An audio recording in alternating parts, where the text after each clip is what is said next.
Neemias, capítulo 11. O povo bendisse todos os homens que voluntariamente se ofereciam ainda para habitar em Jerusalém. Versículo 2. A lista dos que habitaram em Jerusalém e nas cidades e aldeias de Judá foi organizada deitando sortes.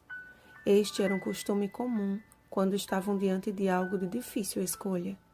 A providência divina era invocada e não havia dúvida de que Deus havia conduzido cada caso, pois do Senhor procede toda decisão. Provérbios capítulo 16, versículo 33. O que reforça ainda mais o nosso estudo de ontem do quanto é importante ponderar e orar antes de qualquer decisão ou escolha a ser tomada. Jerusalém não era mais aquela cidade que enchia os olhos. Apesar de erguidos os muros e reconstruído o templo, o restante da cidade ainda estava em estado de calamidade pública, como denominamos hoje as cidades ou os lugares destruídos por algum agente natural ou humano. Mas mesmo naquela situação nada favorável, muitos voluntariamente se ofereceram para morar ali com suas famílias, ainda que lhes fosse custoso. E essa atitude foi ovacionada pelo povo. Israel reconheceu o amor daqueles homens pela cidade, que pela primeira vez no relato histórico é chamada de Santa Cidade de Jerusalém. As ruínas daquele lugar e a sua história de sofrimento e de rebelião não foram suficientes para impedir que seu propósito fosse esquecido. Ela havia sido escolhida como habitação do Senhor, e isso já era motivo suficiente para que fosse aclamada como santa. A palavra santo vem do hebraico kadosh, que significa separado, ou seja, santo é tudo aquilo que é separado para um fim específico. Jerusalém era uma cidade separada para cumprir com um propósito divino. Dela sairiam reis, profetas e um povo que deveria declarar com a sua vida que serviam ao Deus único e verdadeiro. Deuteronômio capítulo 4, versículo 6.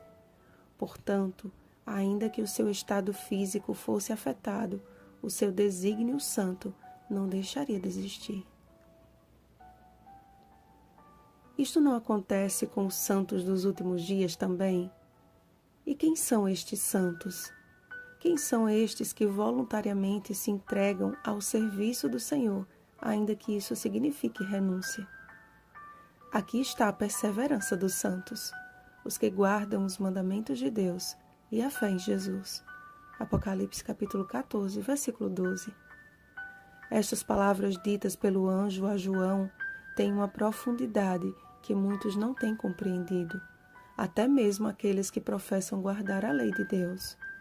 Em seu sermão profético, Cristo descreveu o mundo como a maioria estando desprovida de algo que é essencial para a real compreensão das Escrituras e do plano da redenção: o amor.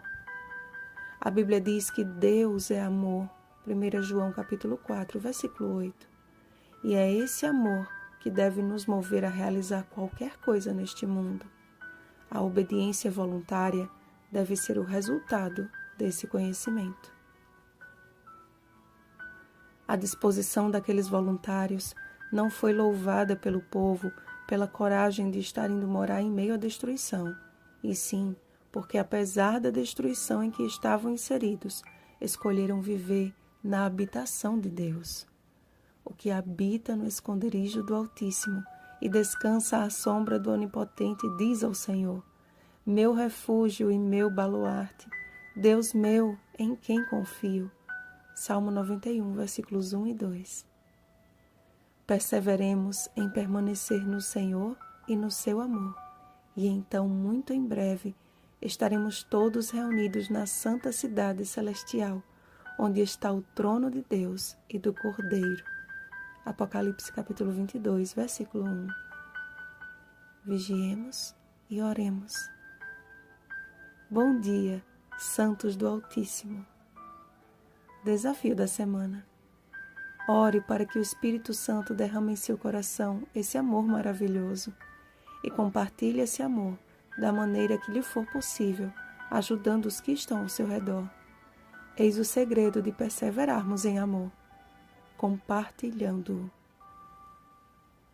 Rosana Garcia Barros.